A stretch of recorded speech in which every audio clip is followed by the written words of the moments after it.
I think we're ready to go. If you're ready to go, I think we might be. Can you hear me? We can hear you. I'm just going to turn some music off for you so that you can be ready. I forgot we're running everything up here today, Kathy. So that's okay. That's okay. So hello, I'm Kathy. I have the great pleasure of being across the hall in the Family Resource Initiative area, working with a wonderful team of people. If you're new to us, the Family Resource Initiative was developed a couple of years ago. And it's driven by I'm going to just read this off of this because I love this. It's driven by the deep desire to lift up, support, and connect with people. And on any given day, you can find us promoting partnerships and programs from recovery to relationships to community service. What else have we got? Finances, mental health, compassion. And that's kind of what we do on a daily basis, and I think every single one of us love it. And today is a really exciting lunch and learn, because today we're going to learn about AI, which is up and coming, and we all need to stay in step with the latest automation, right? Yes? Yeah. And so today we have our own Brian, Pastor Brian, coming to teach us everything we need to know to get started. Brian has been the outreach pastor of the Family Resource Initiative since 2022, and he's been with Wooddale Church for about 15 years. Yeah. 15 years. Not Brian is married to Cindy, his lovely wife. He is a great dad and an even better grandpa. Very proud of his family. So would you welcome Brian today and allow him to teach you how to work in the world of AI? Thank you. Hey, Kathy, I'm going to have you keep that mic for just a minute because I'm going to ask you to take it around to some people as we start today. So today is going to be interactive. This may be one of our more interactive lunch and learns that we've had, and it's going to work best if you all participate today. So you're going to have some opportunities at your table to talk to each other. You're going to have some opportunities to experiment with artificial intelligence today. I promise you're going to be safe in this lunch and learn. Some of you, even hearing that word makes you feel a little bit unsafe. Maybe when you hear artificial intelligence, this is what comes to mind. You remember this guy, right? Like the Terminator? I had nightmares growing up the first time I saw that movie that there was going to be some artificial intelligence from outer space that was going to come and going to take over the world. And years later, it got a little more sophisticated with the movie I, Robot. But you get the idea. Like the artificial intelligence of science fiction and even some of the conversations that you see on various news channels, you read about in various journals, you've probably had conversations with friends or family members or coworkers is this a dangerous technology? And the answer to that question is it can be. It can be.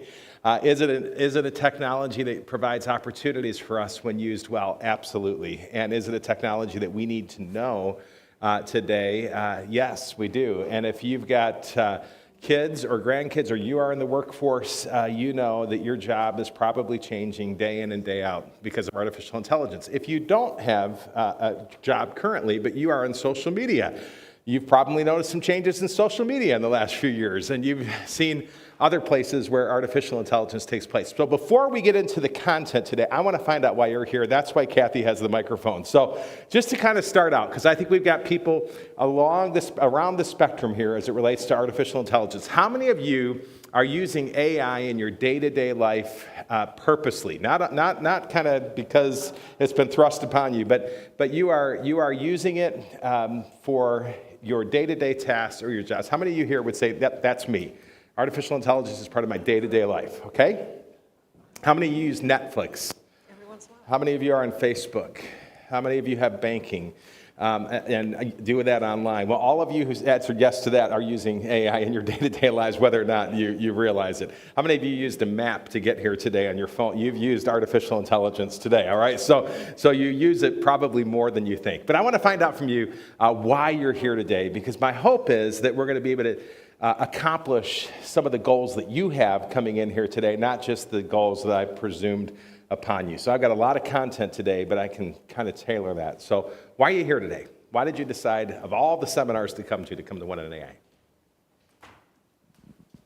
To find out about AI. Okay, information, yeah. Because you hear so much about it in the media world, and I want to know what's true. Okay, good. Somebody else? So I can limit how much AI I have. There we go. You know those old flip phones? Get one. All right, so. Excellent. And your smart TV, turn it back in for another one. All right, so what else? What else? Why are you here? I'd like to hear the good, bad, and the ugly about it. Yeah, the good, bad, and the ugly of artificial intelligence. Okay, we're gonna hit a lot of that today. Anybody else? Why are you here? Yeah, right over here. Let me come to you.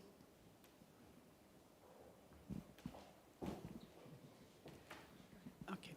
Well, I agree with everybody else. I just want to learn about it. You hear so much about it. But I also been reading where there's a plant that does AI, that it takes a lot of water and a lot of electricity. Interesting. And I want to know why. I hear they're even opening up a nuclear plant out east for Microsoft to do AI. Yes, yes, absolutely. Okay, good. That could be a good question to ask Yes. AI. Can I have fun with it? Yeah, can you have fun with it? I love that. I love that. How many of you have at least been on ChatGPT at one point in your life? Okay, so some of you have lived there. How many of you have used AI to generate any kind of video in your life at any point? Any video people here? Okay, today we're all gonna make a video together today. I'm really excited about that, all right? And you're gonna get a chance to do that. How many of you have used AI for any kind of graphic design in your life?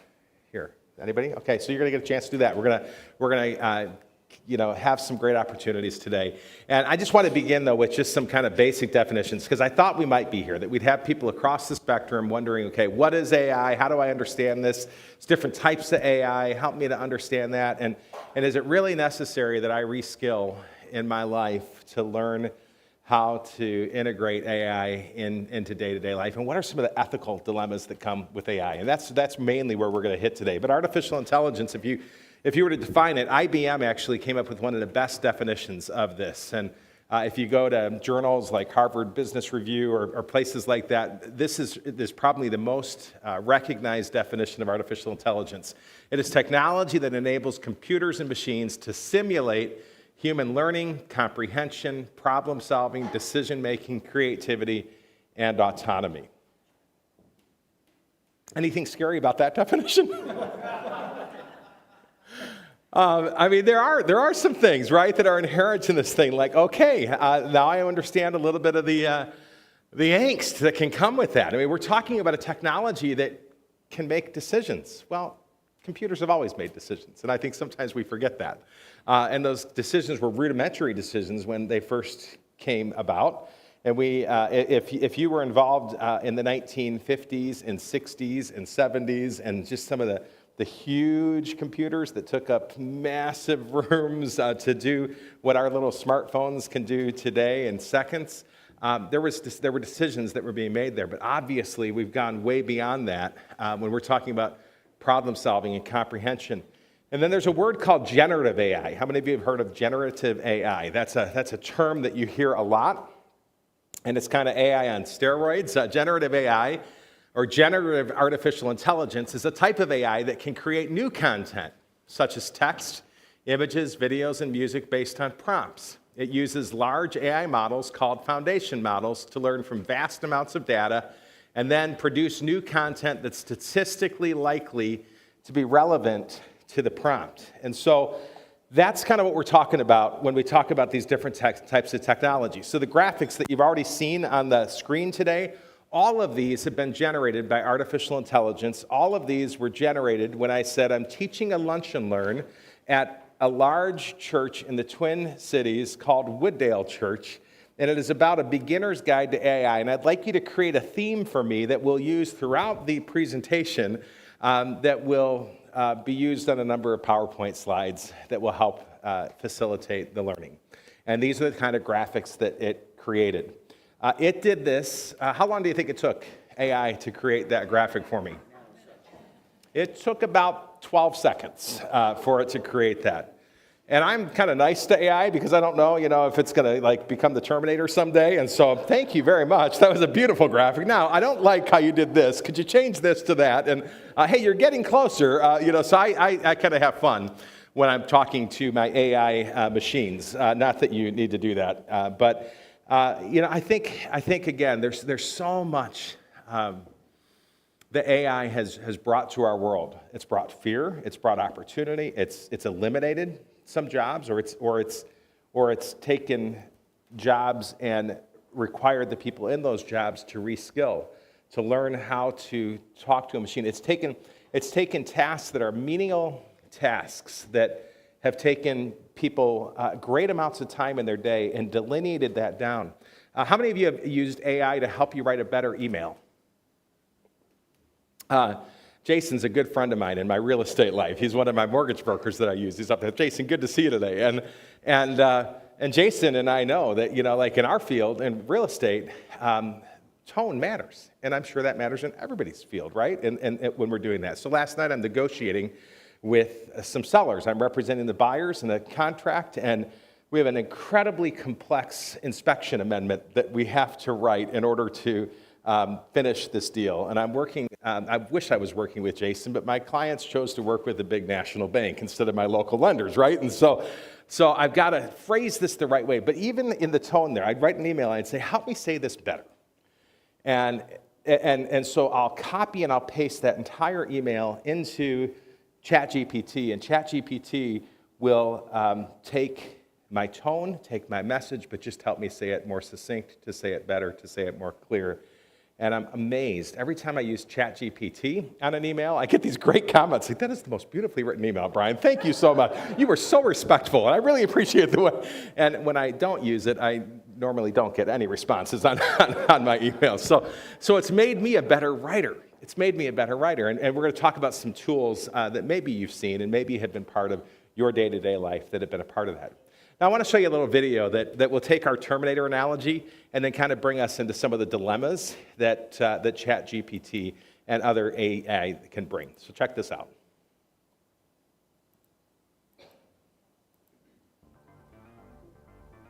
Hey there. Have you ever watched a sci-fi movie like Terminator and wondered if AI could really take over the world?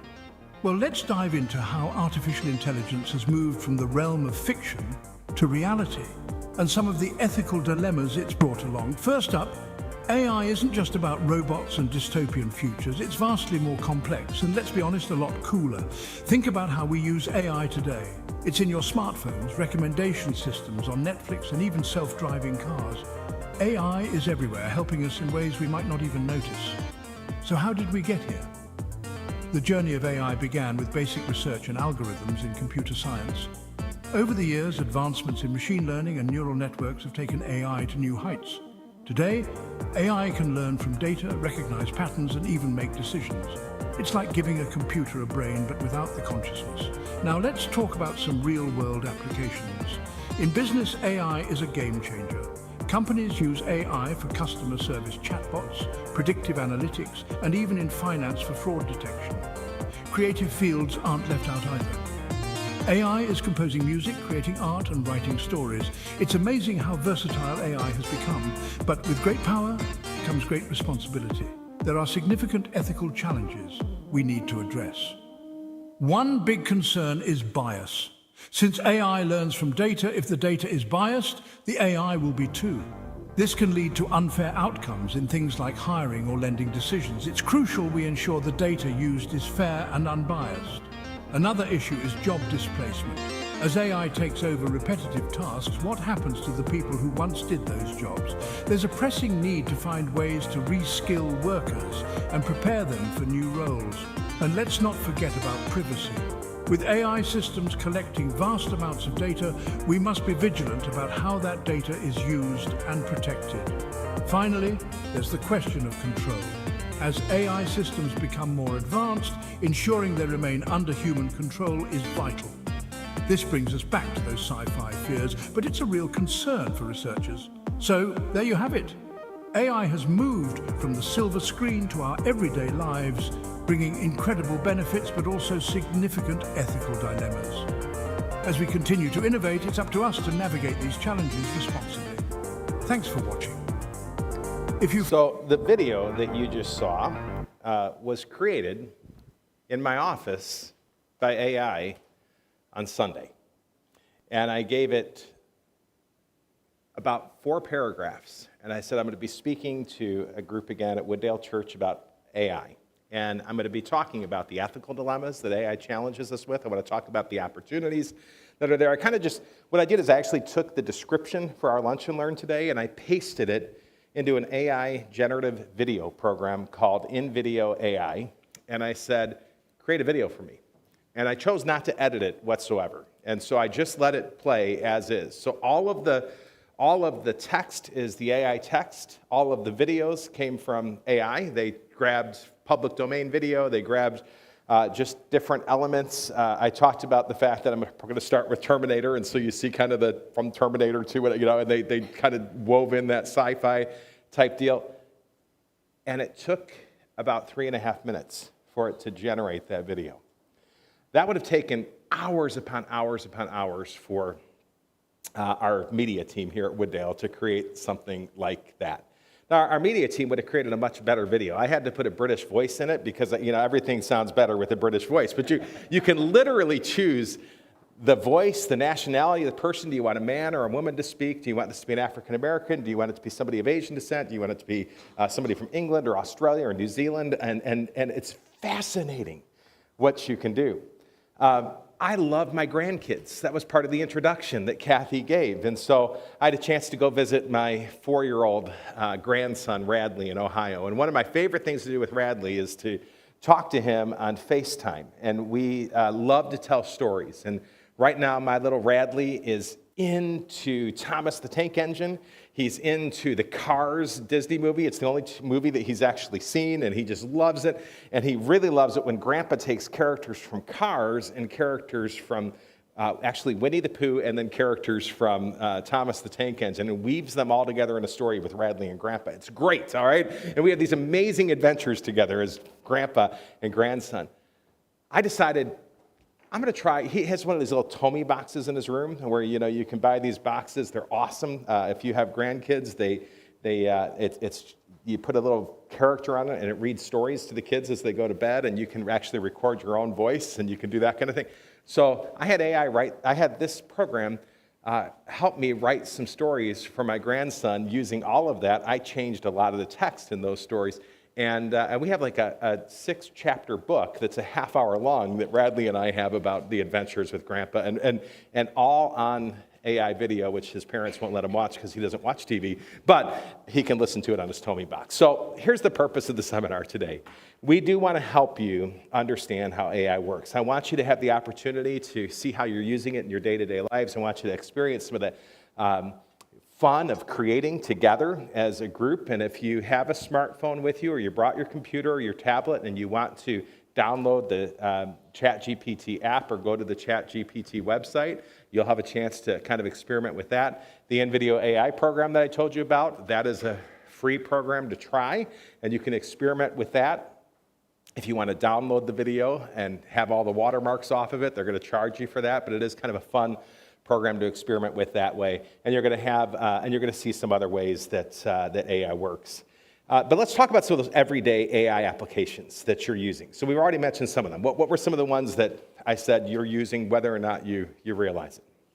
Facebook, yeah. And today, in the last 3 months on Facebook or Meta, one of the big changes has been you can look at a friend's post with a bunch of photos, and there's an AI summary of the content or what people are saying about that post. So you don't maybe have to read the whole thing, or if some companies put something out. And the challenge, like the video told us, is there can be bias with that. What else? What's another everyday application you use? Netflix, yeah. So if you have Netflix, and not just Netflix, right? Really almost any channel right now on a smart TV, when you turn on your television set, you will get recommendations on movies to watch or TV shows to watch based upon what it is that you've been watching, which is scary because that means somebody's been watching you, right? And so you are you're the target market for these companies, and they want to know what's the best way that I can get Doug Langfells to watch my movie, buy my product, do whatever, and if we don't opt out of that tracking, yeah, you're gonna get that. How many of you have a smart device at home, like a speaker? Like these assistants here, right? You got one of these little speakers. I think we have all of them at some part in our life. Yeah, so I can go to my office here at Wooddale, and I've got one of these smart speakers, and I can say, hey, Alexa, play classical music, and it'll just start shuffling classical music. And if I really like a song, I can say, Alexa, add that to Brian's favorites playlist, and it'll add that to my favorite playlist. And then if I just want to hear the songs that I like, I can continue to hear that all the time. You've got, Siri on your phone if you're an Apple user. Hey, Siri, help me get directions to Wooddale Church, and it'll open the map up, and it'll help you get directions to the church. And if I'm driving on the road, like I was yesterday between here and Egan, I got a notification on my phone when I was on 494 and stuck in traffic. And you get this too, right? And it said, there's a faster route that's available. Would you like to take it? And I said, I'm from Chicago. Absolutely, I'd like to take it. Yes, we want to take the faster route. And I merged correctly, and we got to the faster route, and it's beautiful because AI was telling me that I'm analyzing how you're driving and the patterns and where you're going to, and there's some better ways to get where you need to go. Virtual assistants are amazing. There are so many things that you can ask your smart devices to do on a daily basis. You can have them control other smart devices in your home. So if you've got the doorbell, now I've got that kind of Ring doorbell, right? So I know when somebody's at my house, it freaks me out at 3 o'clock in the morning because I have this thing connected to my smart speaker, and it says, something's been detected at your front door. I'm like, who's at my front door at 3 o'clock in the morning? So I look on my phone, and sure enough, right, we have those. We can play music. We can get news and weather. We can set alarms and timers and get help with tasks. Some of you have the refrigerator that LG has made now that is a smart refrigerator that you can say, take a look at what I have in my refrigerator and tell me what I can make for dinner with the ingredients that are in there.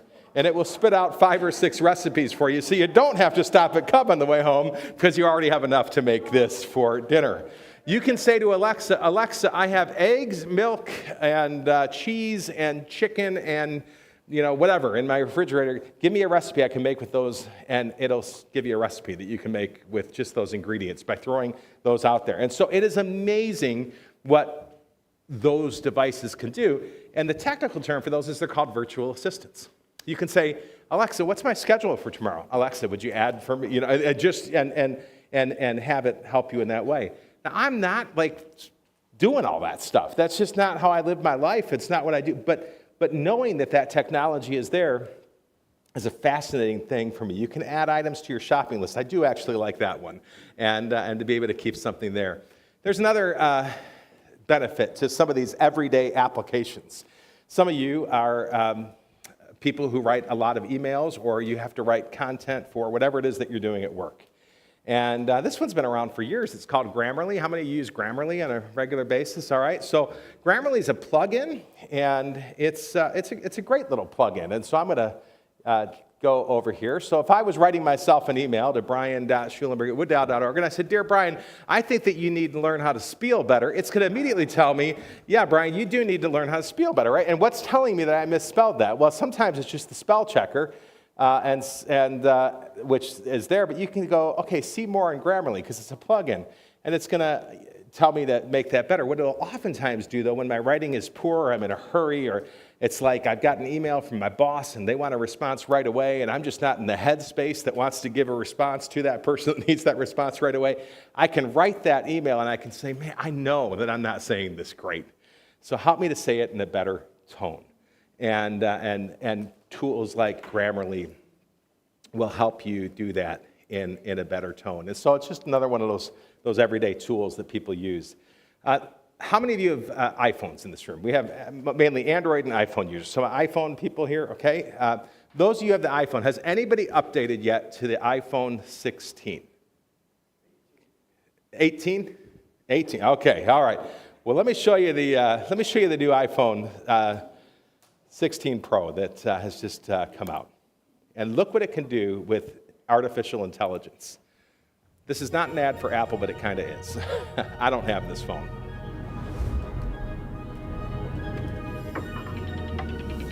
It's built for Apple intelligence from the inside out. It has our most powerful Pro chip and our most advanced camera system with an intuitive new camera control. Plus thinner borders for our largest ever display. The next generation of iPhone starts now. This is iPhone 16 Pro with Apple Intelligence. A new powerful private personal intelligence system deeply integrated into your phone and across your apps to help you get things done effortlessly. You can describe a photo you took years ago, and Apple Intelligence will find it. It'll summarize an email thread to give you the most important information. And it gives Siri a richer understanding of you and what's on your iPhone. Find the podcast Marissa, no, Justin sent the other day. It can help you express yourself with the perfect Genmoji. And make whatever you're writing more concise. All this and more, powered by the supercharged A18 Pro, with a new 16-core neural engine and a new 6-core GPU for enhanced graphics performance. It also drives the new camera control, a blend of hardware and software innovation. You can easily access your camera, change settings, and take a photo. iPhone 16 Pro and Pro Max now come with a 5x telephoto camera, the longest optical zoom of any iPhone. As well as the 48 megapixel Fusion camera, there's a 48 megapixel ultra-wide camera for even higher resolution macro photography. And next-gen photographic styles means you can choose a style and then personalize it to your preferred aesthetic. In a massive upgrade to pro filmmaking, you can now shoot 4K resolution at 120 frames per second in Dolby Vision. So you can capture and edit cinematic slow motion. iPhone 16 Pro also comes equipped with studio quality mics, while Audio Mix gives you more control to do things like optimize for voices. All right, I could go on and on about the iPhone 16, but I showed that video because I want you to tell me again, and is the mic still here? Dan, would you mind grabbing that mic? I want you to tell me what are some of the things about that Apple and other companies like Apple are trying to sell us on like what was some of the cool stuff that you saw there? Is there something that you'd go, wow, I'd use that? Yeah. Well, first I have to apologize. I've upgraded to the operating system 18. Got you. On my iPhone 15. Yes. But I will get a 16, Yes. I'm on the 15 with you. I don't have the 16. Yeah, Okay, yep. So you were, Yep. so yeah, just sorting out emails that Yeah. relate to each other. That's a biggie because we all get flooded with emails and they're from all different directions, and to have something Yeah, so how would that make somebody more productive? to know what to go to first, what's more important first. Yeah, anybody else just get bombarded with so many emails a day that it's hard to keep track? Like I will get on an average day probably 300 to 400 emails, and to be able to go, okay, let's just summarize, where I've been with this person because that's this one, that's this, and yeah, I mean that's a great tool there. What else? What else that you see? Yeah. Photography. All right. How many of you like photography? Do we have photography? How many of you are blown away by what cell phones can do today with photography? Did you catch what they were saying? You can make cinematic movies now with your iPhone, and that the microphones on that deal are good enough for you to be able. I mean, it's what you would have had in Hollywood. What else? Okay, I'm going to keep moving on because I want us to be able to experiment a little bit. So, but fascinating. AI is showing up everywhere, and it's changing everything from the way you search for things to, I don't know if you caught that on that the picture thing. Tom is the one in the orange jacket or whatever that I could say to my iPhone, my granddaughter is this one. Now find me every picture with my granddaughter. I have like I said, 4 grandkids. They're 4, 2 that are 2, and 1 that's a newborn. With my 2-year-old granddaughter, it was her birthday is coming up this month actually. My iPhone recently found all these pictures where I think I can't tell the difference between my grandkids. It could, at that point. It's saying this is her as an infant, and this is her. Like it was able to trace her from the time she was a newborn to who she is today, and it was just an incredible joy for me as a grandpa to watch that happen. All right, ChatGPT is the gold standard when it comes to artificial intelligence, creativity, generative AI, and what you can do with it. And it blows me away. Some of you have backgrounds in computer coding. It can code simple tasks. So in the office the other day, I was listening to a couple of I was listening to Gigi and Jenny in my office talking about our baptism process at Wooddale, and just some of the challenges that come when you've got a whole lot of people being baptized and tracking that. And so I said to ChatGPT, develop a coded program so that we can have an application that helps us track who's being baptized. And in minutes, it created, if I was an app developer, something that I could use as an app developer to get that baptism process all automated in its own app. I mean, it's fascinating what ChatGPT can do. And so I want to take us for a little bit of a test drive. And on your tables is a cheat sheet. You should have all received. This is not unique to me. I stole this off the internet from somebody else who said you have permission to use this in your settings. And we're not going to refer to this a lot, but I wanted you to have this when you go home today if ChatGPT is something you say, you know what, that's something I actually think I could use in my life and in my business. So there are some unique codes on this cheat sheet. So for instance, and we'll go to the engine in just a second here, but when you go to ChatGPT, you can say, hey, in this situation, I want you to act as. So I want you to act as a CEO. I want you to act as a first grader, because I'm a first grade teacher, and I need to write this in the level of a first grader. Or I want you to act as a resume writer or a LinkedIn expert. I want you to create, and then you give it the tasks, and then I want you to show it as, and there's different ways that you can show it, a table, a summary, a spreadsheet, a graphic, whatever. You can talk about the tones. I want this to be written in a funny way or a persuasive way. I want this to be written in a friendly way, a humorous way, the format that you want it written in modes. And so there's just all sorts of unique ways. But rather than bore you with a cheat sheet, I want to take you to ChatGPT itself. So on my computer, this is what ChatGPT looks like. And we're going to create something together today. So let's start with a graphic. Let's just start with something simple. We want to create something. And Larry, what do we want this graphic to be of?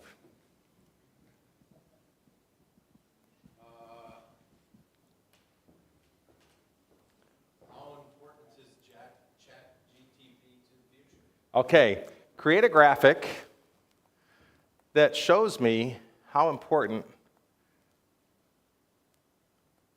ChatGPT will be in 2034. Let's just give it a specific time, okay? So we're just going to start with that simple prompt, okay? And now ChatGPT is going to work, and it's creating our graphic for us, and it'll be interesting to see. And we'll see, Larry, if this hits the tone that you want it to hit, okay? Here's a futuristic graphic depicting the significance of ChatGPT in 2034. It illustrates an AI-driven world where various people from various fields collaborate with an advanced AI surrounded by a sleek cityscape of innovation. Let me know if you'd like me to make any innovations. And, okay,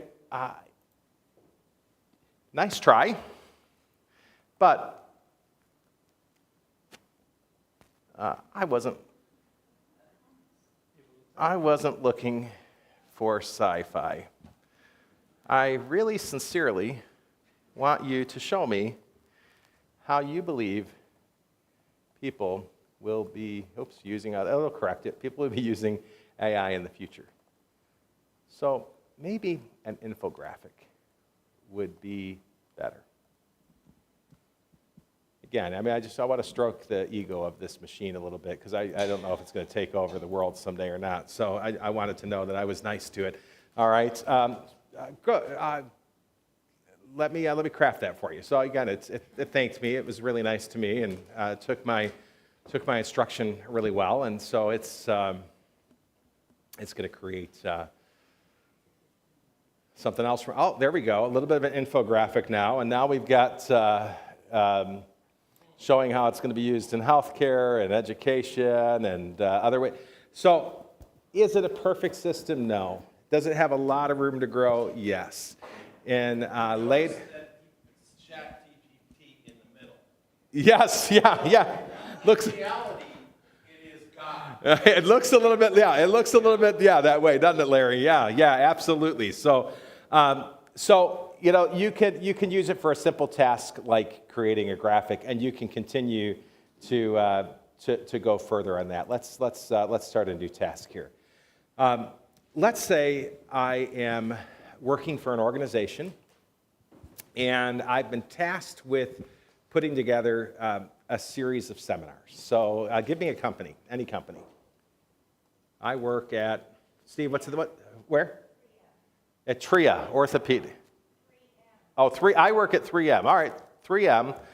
And my boss wants me to start a Lunch and Learn. How about that? You're here at a Lunch and Learn. A Lunch and Learn series on the future of adhesives and farms. Yep, adhesive and farms. Create a series of 5 lunch and learns. Tell me who should speak, and make sure that you give me outlines for all 5 sessions with the title of the seminars. It's pretty detailed. And I have no idea what the future of adhesives and farms is. I couldn't tell you if that even makes sense. I'm trying to stump it. All right, here's a 5-part Lunch and Learn series on the future of adhesives and their applications in farming. Each session builds on the other, bringing in experts from relevant fields to provide insights. All right, so session 1, Adhesives 101, from the lab to field. That's still working here. Material scientist from 3M's research and development team, a guest farmer who utilizes modern adhesives. So it couldn't tell me who that farmer was, but in their farming equipment and packaging, here's the outline. Can you believe this, guys? How fast it's putting together an outline on that? Session 2, precision agriculture and adhesives, a perfect bond. It has a sense of humor, all right? Session 3, building resilient greenhouses and irrigation systems. Session 4, sustain. So you get the idea. ChatGPT for idea generation, for creativity, for opportunities like that is an interesting deal. Okay, let's go with something really practical. I need to lose 55 pounds by Christmas. I'm going on a cruise, and I don't want to be embarrassed. I weigh 48 pounds. I weigh 280 pounds, and this is aggressive. What would be the best way for me to lose weight?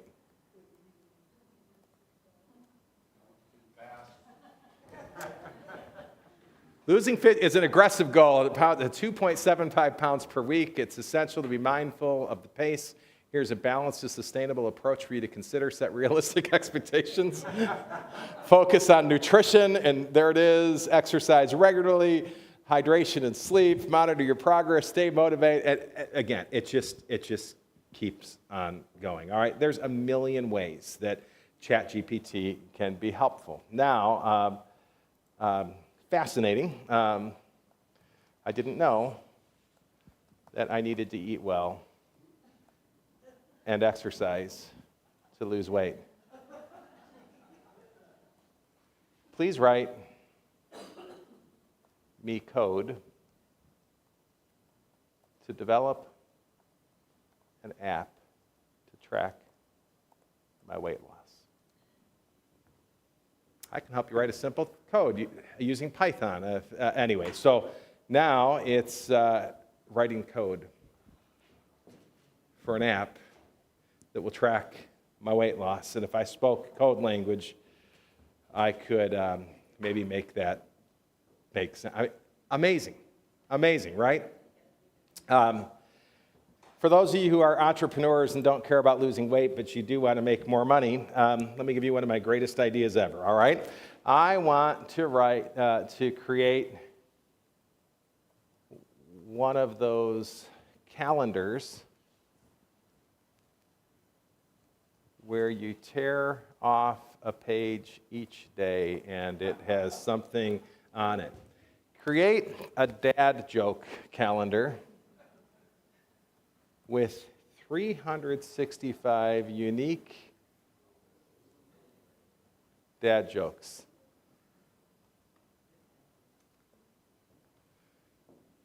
Well, here's 15 to get you started. Why don't skeletons fight each other? Because they don't have the guts.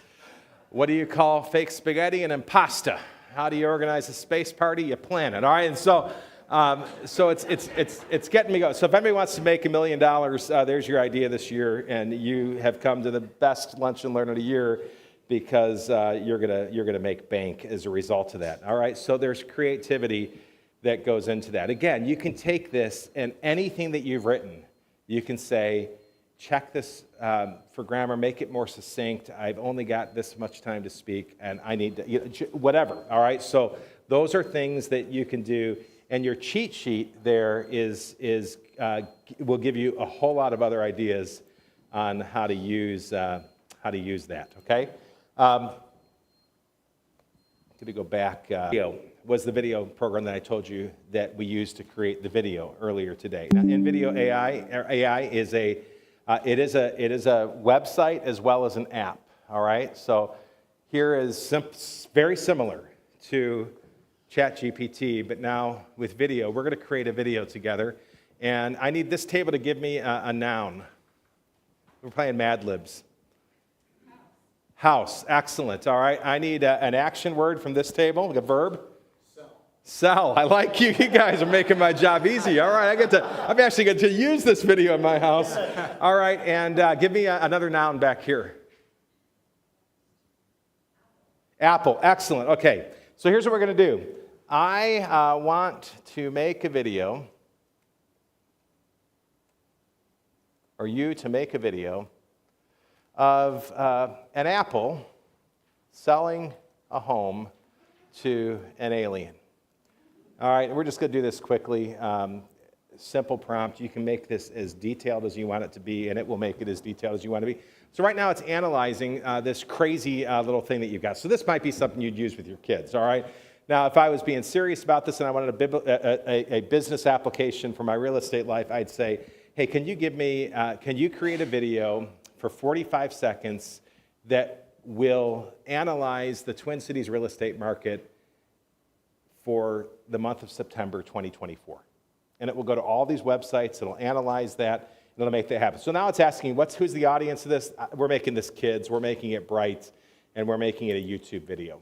So right now it's going to create the video that you have all created about an apple selling a house to an alien in this ridiculous world that you've created. But I want you to see just how amazing like these tools are.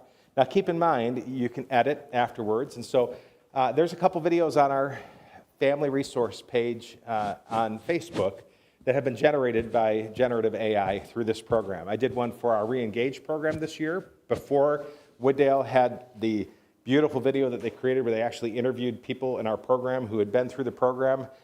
They were kind of running behind. I needed to advertise Reengage. I said, create a video. Here's what the program is. Here's the website.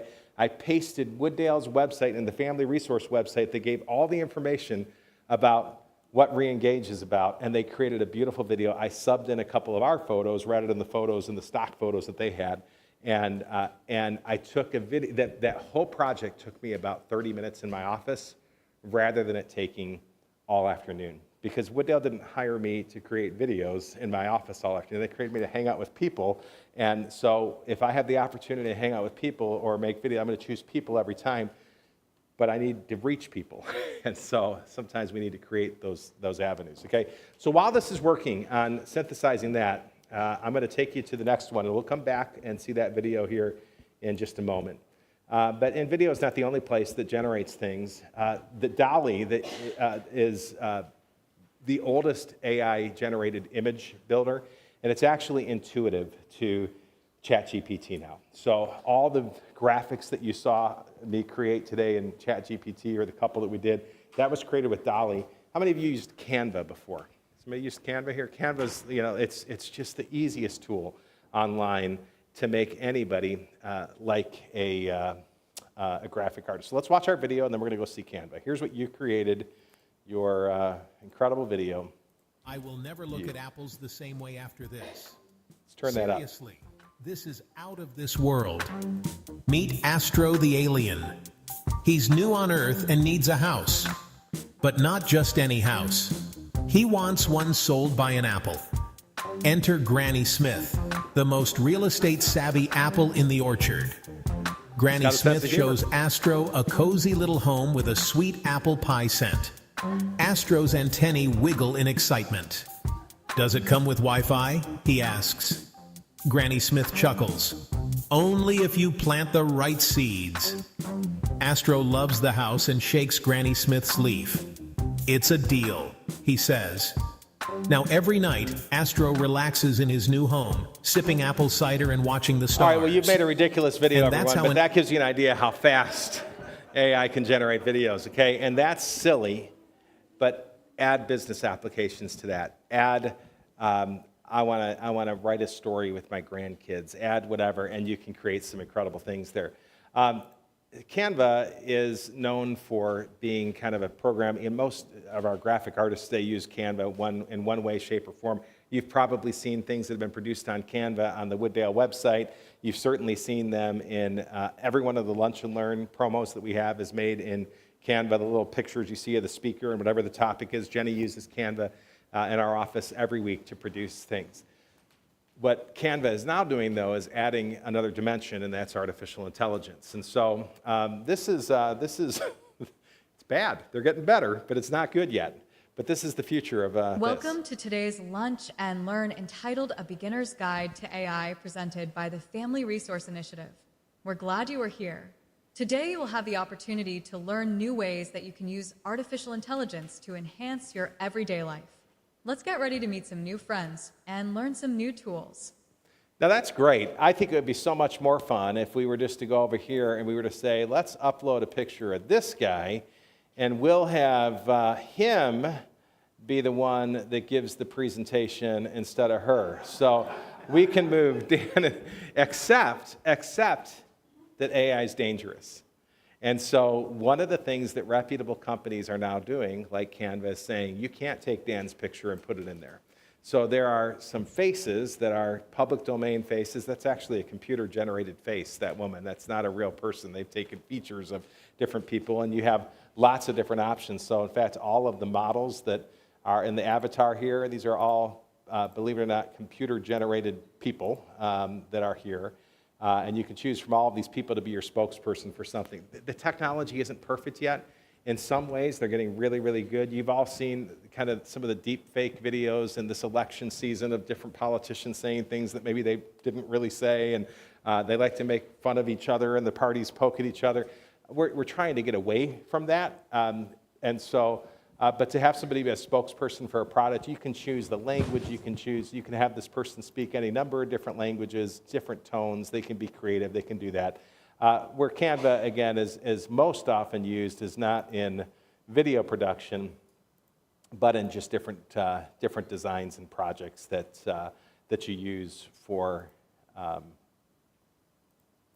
other aspects in your business. So you're going to see it for a whole lot more for things like the Job Transition Support Group logo or something like that that might be created on that, okay? So, but Canva's a great tool. They're experimenting more and more and more with artificial intelligence, and where you will see artificial intelligence living out in Canva right now is in taking the photos that you've made and the projects that you've made and making them better. Let me just talk about a few other things as it relates to artificial intelligence. And I wish I had artificial intelligence because I keep starting on the wrong slide up here. And so, unfortunately, if you rely on it too much, you're not great at that. All right, so certainly it enhances work and creativity. Idea generation is great.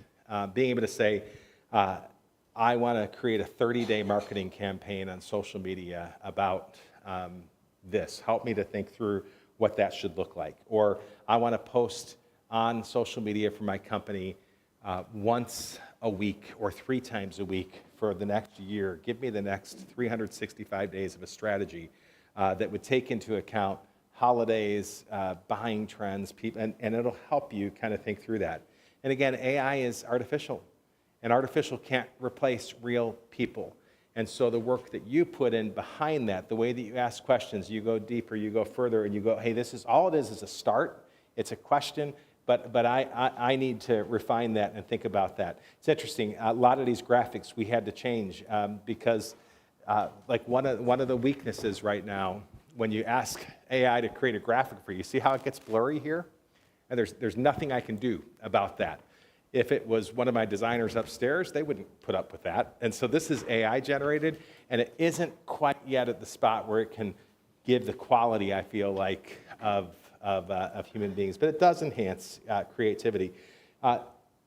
AI generated music has become something that composers and producers and podcast, people who have their own podcasts, that kind of stuff, they say, hey, can you help me create a 30-second introduction to a podcast or a background for these pictures of our vacation? I'd like some music to enhance that. So those are some of the other ways that that is taking place. So what are some of the ethical challenges of AI and things that we need to remember?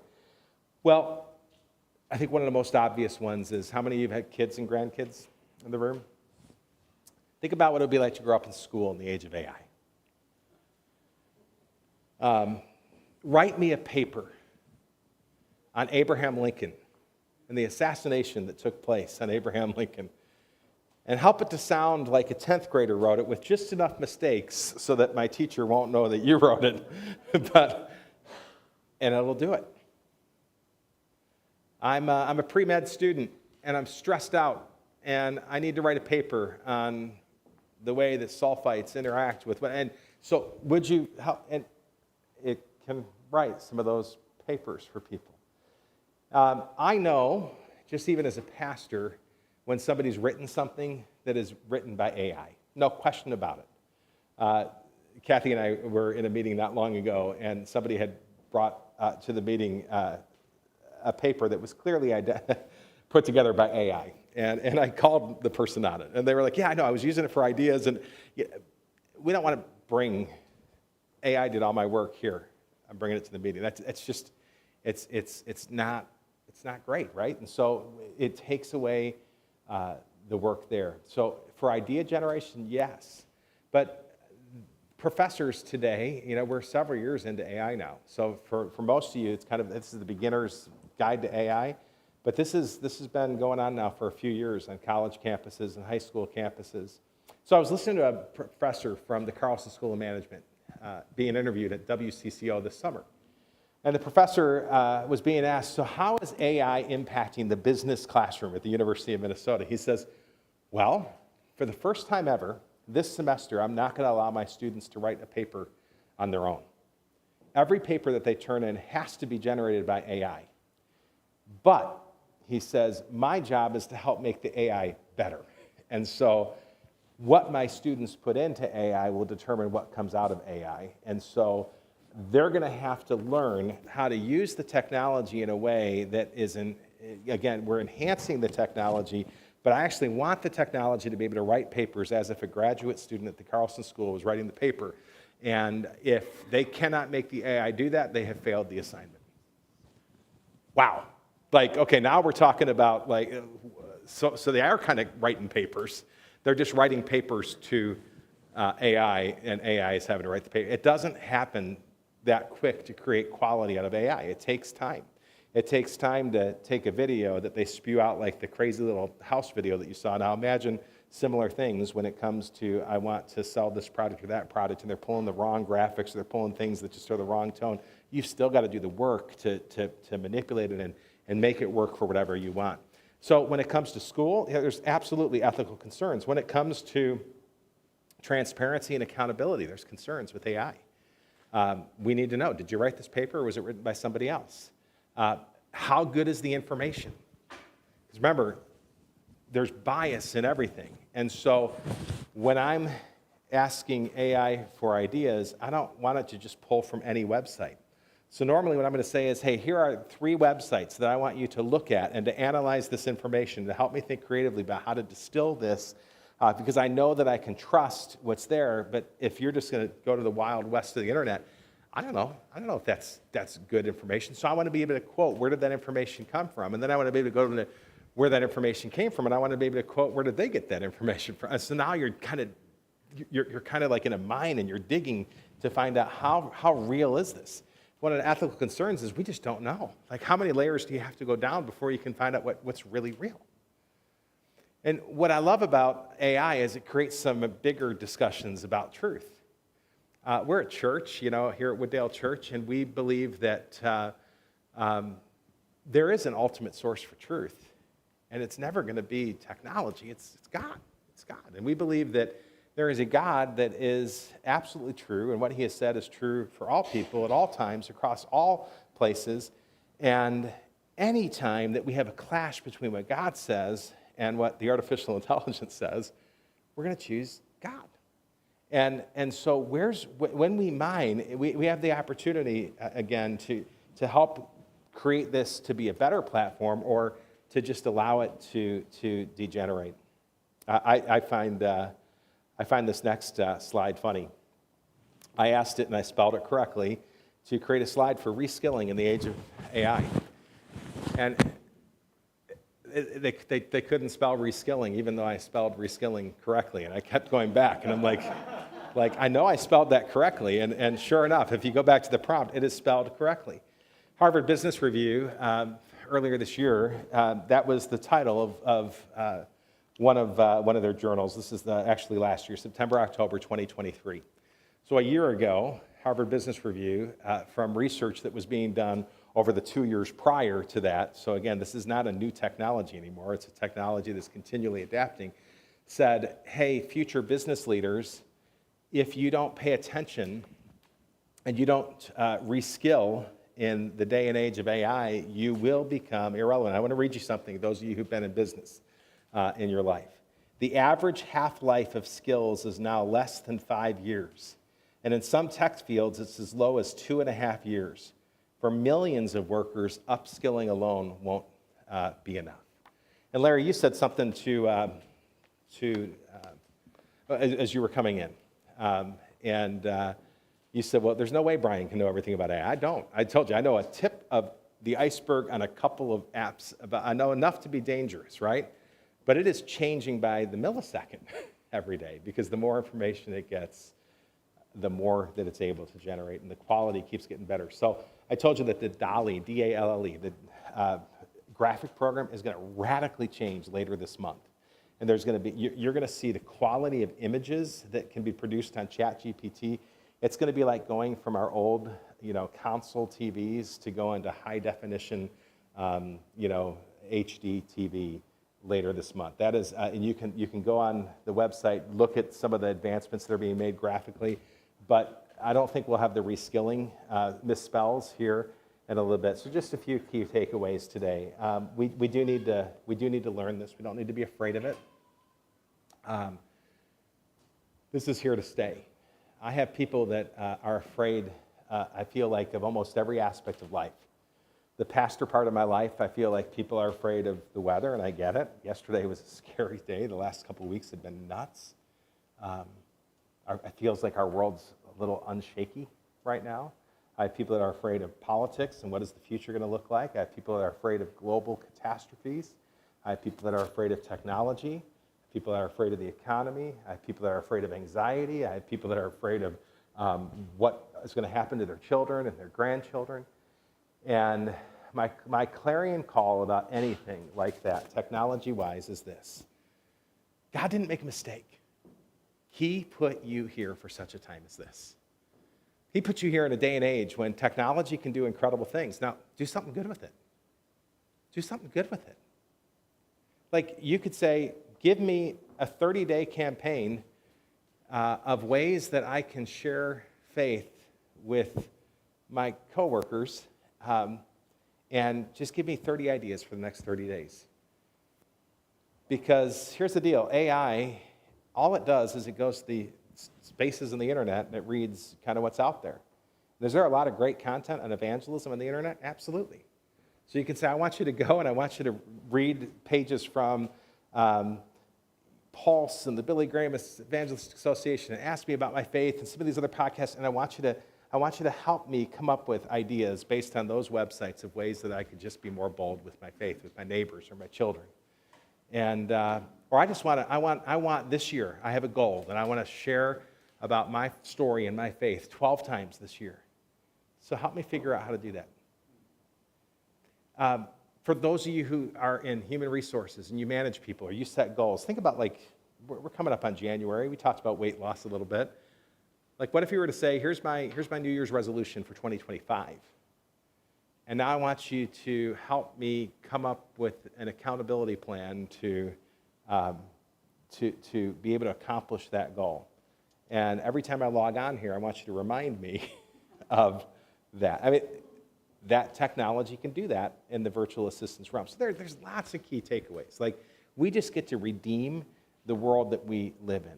And there's going to be plenty of people on the other side who are going to use this technology in a terrible way. It's being used horrible ways.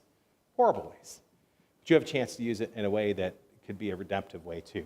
And so, with no time left, we have time for 2 questions today. All right, right here. All kinds of flags are going up with me with scams. I mean, already emails, texts, and all the everything are time. being replicated. And fortunately, you can find an error you would know that. But who's to say they can't take your grandson, swap in his picture in a self-generated. Anybody can do that today. That technology's there. It's been around. So that whole thing just really freaked. And then they already know our names and address and where we are. So the scam stuff is real. It's there. It's not going away. But you know what's great about the technology is you can take that scam email that you get when Prince Babu of wherever tells you that he wants you to manage $1 million for him and that you're related, or you need to spend this much money to get the title for your house that your title company told you, no, you already got that at closing, you don't need that. You can take letters like that, you can actually scan them if it's something you get in the mail or it's an email, and you can put it right into ChatGPT and say, is this a scam or not? And you can do your emails. So those of you who get worried about scams, you can do that, and you can copy the email address of the person. Just say, hey, I got this email, is this a scam? And that's one of the positive ways, yeah. ChatGPT does not have morals. No. So it's a limiting factor there, but at the same time, it is human controlled. Mm-hmm. So we can never trust anything that comes on ChatGPT. We always have to find our own answers, no matter what it is. Yeah, for sure. I mean, it's a machine. But again, so much of this, guys, is ChatGPT can only respond to the data that is put in it, and then we can also say, and I want you to analyze it from this perspective. So let me give you one more example, because you're absolutely right. If you want to do terrible things with any technology, you can do it. You can do that with Google. You can search. Our kids today find out about sex on Google. It's the average kid today has Googled the phrase, what is sex, by the time they're in 2nd grade. So imagine that's where their sex education is coming from, okay? So ChatGPT isn't the villain here, all right? Like, we've got this horrible playground that's out there right now that is fraught with danger. And so how do we take it away from that? So again, if I want to say, I go to Wooddale Church. See wooddale.org. I love the teaching that I received there. My pastor has been teaching on Ruth. You can see the services at wooddale.org/sermons. I'd like to do a 7-day devotional on Ruth that corresponds to the tone, theological viewpoint and tone and theological view of Wooddale. I'd like the devotional to have questions and answers and trace Ruth's life to other people in the Bible.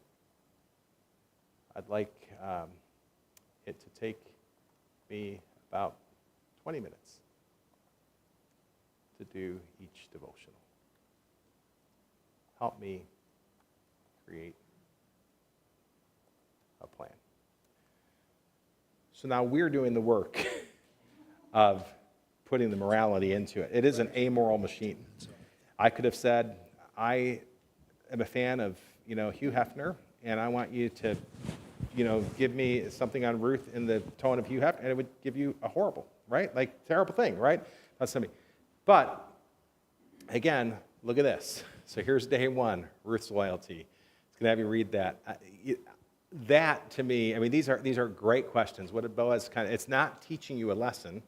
It's created a Bible study where you actually have to do some inductive Bible study here based upon what Ruth has done. It's still writing for us. And anyway, fascinating. So if I want to lead my family in a family devotional and say, I just think, kids, that what Pastor Kyle's been talking about at church is really important, and I'd like us as a family to go a little bit deeper. And so for the next 7 days, we're just going to study Ruth together. Change this, this is just an idea generator. But there's going to be some good stuff there, but there's going to be some stuff that just needs to get thrown out. I love talking about this stuff. I could talk about this for all day and for days and days. Again, most of you know, I'm a pastor and a real estate agent, so I live in two different worlds here. And the real estate part of my life, I do use this a little bit in real estate, and it's helpful. I use it way more in the ministry part of my life, and love to use this as a sounding board. Sometimes what I'll do is I'll take a message that I've written, and I'll put it into ChatGPT, and I'll just say, what writing level is this? Who am I speaking to today? Am I speaking, and if because I was a youth pastor for 15 years, and I know that people learn best at about a 8th grade level, 6th to 8th grade level. And if I'm speaking at a level that's, master's degree, I'm going to lose so many different people. I would much rather be accused of speaking too simple than too complex. And so, so sometimes that's what I'll do. If I'm speaking to an audience, though, of professionals, and, they have advanced degrees and these things, well, then I want to know that, too. And I want to know, okay, am I speaking at a 6th grade level when I should be speaking at a master's degree level to this crowd? And so it's just great stuff there. And these are just a fraction of the tools. The little cheat sheet has some other plugins and some other sites that you can use. There are a million apps that are out there. I didn't get into things like chatbots, which companies use, but also are really destructive. And there are people there have been movies that have been made about people who develop relationships with a computer because they are lonely, and the chat box will talk back to them, and they will get to know them, and they will learn them, and they will speak in that tone. Just crazy what's out there. And so happy to talk more. Thank you. Thanks for coming out. Next week, Todd Mulliken, right, is back. I think that's who's back next week. And Todd's going to be talking about the most common types of depression that people have and how you can help people who are struggling with depression. So thanks. Have a great day.